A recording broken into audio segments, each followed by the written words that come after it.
যত দোষ নন্দ ঘোষ, এইভাবে শেখ হাসিনা হচ্ছে একটা শেল্টারের মতো কাজ হচ্ছে। মানে এটা হয় না, মনোযোগটাকে ওদিকে নিয়ে দিচ্ছি। ধরেন আমার এখানে অনেক সমস্যা, ওই যে উনি আসতেছেন ওইদিকে মনোযোগটা নিয়ে নিচ্ছি, এদিকে সমস্যায় জর্জরিত সমস্যাগুলো থেকে আমাদের সকলের মনোযোগটা ওই দিকে যেতে। এই যে মনোযোগের রাজনীতি, শেখ হাসিনা হচ্ছে ইন্ডিয়ার জন্য ট্রাম্প কার্ড, শেখ হাসিনা আমাদের সরকারের জন্য ট্রাম্প কার্ড, শেখ হাসিনা আমাদের বিরোধী দলের জন্য ট্রাম্প কার্ড। তো সব জায়গায় যদি শেখ হাসিনাময় হয়, হাসিনার আর আসার দরকার কি? প্রত্যেকটা ক্ষেত্রের পরিসংখ্যান দেখেন যে শেখ হাসিনা যা করে দিয়ে গেছিল তার থেকে কি এখন খারাপ না ভালো? আপনি যদি ভালো না করেন তাহলে এটা কার দোষ? আপনারই তো দোষ।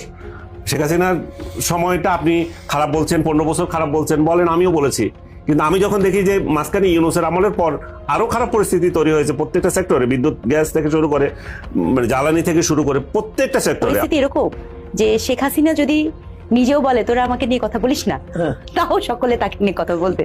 মানে ব্যাপারটা এরকম, আপনি এই কথা বলার মধ্য দিয়ে এটাকে বলা হয়, আপনার একাডেমিক্যালি আপনার বলেন না যে আপনি বিনিয়ত এবং বিহাইন্ড ইউর মাইন্ড আপনি জানেন শি ম্যাটার্স।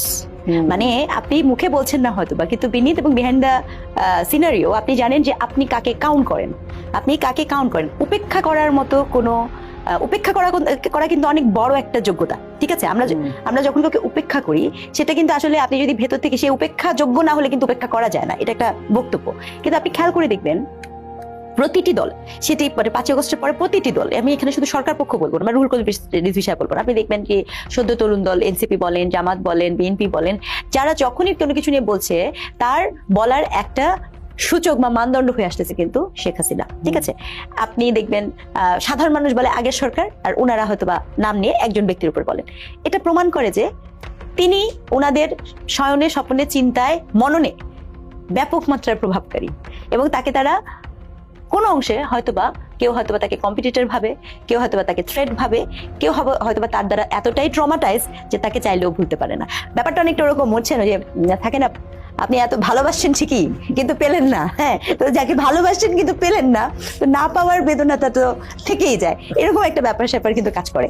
এখন আমি আপনাকে একটা দ্বিতীয় কথা বলি, যেটা আপনার প্রসঙ্গের মধ্যে ছিল, যে এই যে বারংবার তাকে বলার মধ্যে দিয়ে যেটা হচ্ছে, আপনার দেশটাকে যে আগাতে হবে, উনি তো 15 বছর শাসন করতে পেরেছেন, আপনি তো এটা অস্বীকার করতে পারবেন না। যেভাবেই পারুক আর নেভাবেই পারুক, এটা নিয়ে অনেক ধরনের বিতর্ক থাকতে পারে, আপনার আছে, আমার আছে, আনিস ভাইয়ের আছে। আমরা এই কথা বলা তো মানে অগ্রাহ্য করার কোনো কথা মানে যাবেই না, যে ডেমোক্রেটিক প্র্যাকটিসটা ওয়াজ সো ব্রোকেন, ইনস্টিটিউশনাল ফ্রাজাইলিটি, এগুলো নিয়ে আমরা কিন্তু অনেক কিছু বলেছি। এখন আমার প্রশ্ন হচ্ছে, আমাকে প্রায় এরকম বলে যে আপনি তো উনার নামে কিছু বলেন না, আমি ওনার নামে আমি কেন বলবো, মানে আমার কেন উনাকে নিয়ে বলতে হবে, বা ওই শাসনামল নিয়ে কেন বলতে হবে? আমরা তো ওই শাসনামলে ওই সময়ের সমস্যা নিয়ে কথা বলেছি।